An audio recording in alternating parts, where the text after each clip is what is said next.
बिस्मिल्लाहिर्रहमानिर्रहीम। अस्सलामुअलैकुम। आप मेरा यूट्यूब चैनल देख रहे हैं। हम चैप्टर नंबर 1 कर रहे हैं।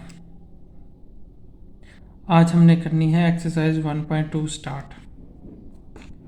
From the following matrices identify unit matrices, row matrices, column matrices and null matrices. नीचे कुछ मैट्रिसेस गिवन है। इनमें से हमने आइडेंटिफाई करनी है कि कौन कौन सी मैट्रिसेस यूनिट हैं, कौन सी रो हैं, कौन सी कॉलम हैं। तो इनको हम चेक कर लेते हैं। सबसे पहले हम बात कर लेते हैं इस मैट्रिक्स की। तो ये नल मैट्रिसेस में लाई कर रही हैं, यानी कि नल मैट्रिक्स हम किसे बोलते हैं, जिनकी तमाम जो एंट्रीज हैं वो ज़ीरो होती हैं। ठीक है जी। तो ऐसी मैट्रिक्स को हम बोलते हैं नल मैट्रिक्स। तो हम एक काम करते हैं, यहाँ पर सॉल्यूशन करते हुए यहाँ पर लिख लेते हैं नल मैट्रिक्स।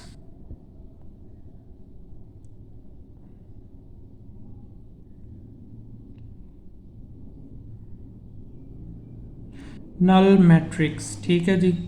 तो इसके सामने हम वो सारी मैट्रिसेस लिख लेते हैं जो कि नल हैं। जैसे कि कौन कौन सी है ज़रा बताएं।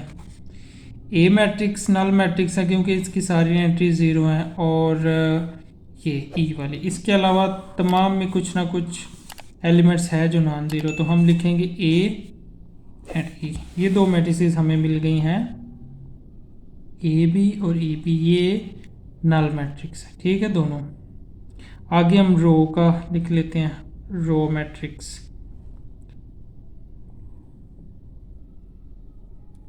सो रो मैट्रिक्स में हम देखेंगे डेफिनेशन को, अगर आप याद करें तो ऐसी मैट्रिक्स जिसमें सिर्फ एक ही रो होती है उसे हम बोलते हैं रो मैट्रिक्स। तो उनमें देख लेते हैं कौन कौन सी है। 1 एक ये है और एक ये है। क्योंकि इसको हम रो मैट्रिक्स बोल सकते हैं क्योंकि एक ही रो है ना इसमें, और इसमें भी एक। So B and E, B and E again. आगे आप कॉलम मैट्रिक्स को देख सकते हैं इसी तरह से, कॉलम मैट्रिक्स। ठीक है जी। सो कॉलम मैट्रिक्स कौन सा मैट्रिक्स होती है जिसमें सिर्फ एक ही कॉलम होता है। तो वो ये है, ये भी है, ये भी कॉलम मैट्रिक्स है, और ये भी। तीन है column matrix, C F and E. इसमें भी सिर्फ एक ही कॉलम है, तो आप इसको लिख सकते हैं column matrix. So C E F, C B, E B और एफ बी, ये तीनों हैं कॉलम मैट्रिक्स। इसके बाद हमें बस यही पूछा गया है, रो हो गया। यूनिट का भी हमें पूछा गया कि यूनिट मैट्रिक्स कौन सी है। अच्छा, यूनिट बोलते हैं जिसमें आइडेंटिटी होती है, तो वो सिर्फ एक ही है जो कि है डी। यानी कि जिसमें ये जो डायगोनल की एंट्रीज हैं ये 1 के इक्वल होती हैं और बाकी सारी 0 होती हैं। तो ओनली इज डी। सो ये हमने सॉल्व कर दिया है क्वेश्चन नंबर 1। अच्छा, इसके बारे में कुछ इम्पोर्टेंट बातें हैं जो कि बताना ज़रूरी हैं। वो ये है कि इस तरह के क्वेश्चन आपको एमसीक्यूज़ में ज़्यादातर पूछे जाएंगे। बहुत मुश्किल चांस है कि आपको शॉर्ट क्वेश्चन में ये सवाल पूछा जाए। ठीक है जी। इस तरह के क्वेश्चन नॉर्मली तौर पर आपको एमसीक्यूज़ में पूछे जाएंगे। नेक्स्ट हम देख लेते हैं question number 2। Find the following matrices from the following matrices identify. उसी से मिलता जुलता क्वेश्चन है। वो कह रहा है कि ये नीचे कुछ मैट्रिसेस गिवन है, इनमें से आपने आइडेंटिफाई करनी है स्क्वायर मैट्रिक्स कौन सी है, रेक्टेंगुलर कौन सी है, रो कौन सी है, कॉलम नल कौन सी है, और आइडेंटिटी मैट्रिसेस कौन सी हैं। तो हम बारी बारी देख लेते हैं। समझना चाहते हैं ना हम इसको, तो हम समझ लेते हैं। देखें, जो फर्स्ट मैट्रिक्स है ये वाली, देखिए ये तो कॉलम मैट्रिक्स तो नहीं है ये, क्योंकि इसमें एक से ज़्यादा कॉलम है, और रो मैट्रिक्स भी नहीं है, इसमें एक से ज़्यादा रो है। ये बेसिकली रेक्टेंगुलर मैट्रिक्स है, क्योंकि इसमें जो नंबर ऑफ रोज और नंबर ऑफ कॉलम्स की तादाद इक्वल नहीं है।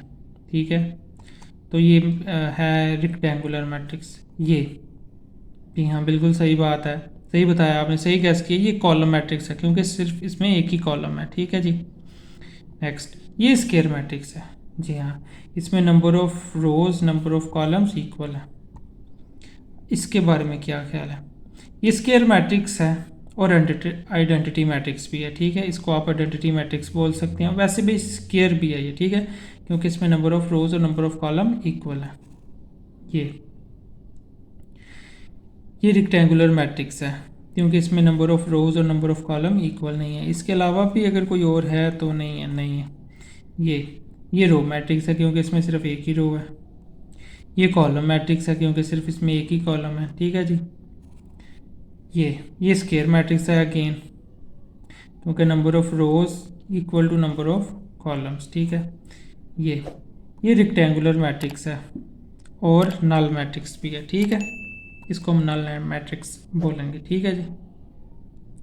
तो उम्मीद है आपको आज की ये क्लास पसंद आई होगी, आपको समझ आ गई होगी। अगर आपको कोई चीज़ समझ नहीं आई तो आप नीचे कमेंट बॉक्स में कमेंट करके पूछ सकते हैं। तो मिलते हैं अगली वीडियो में।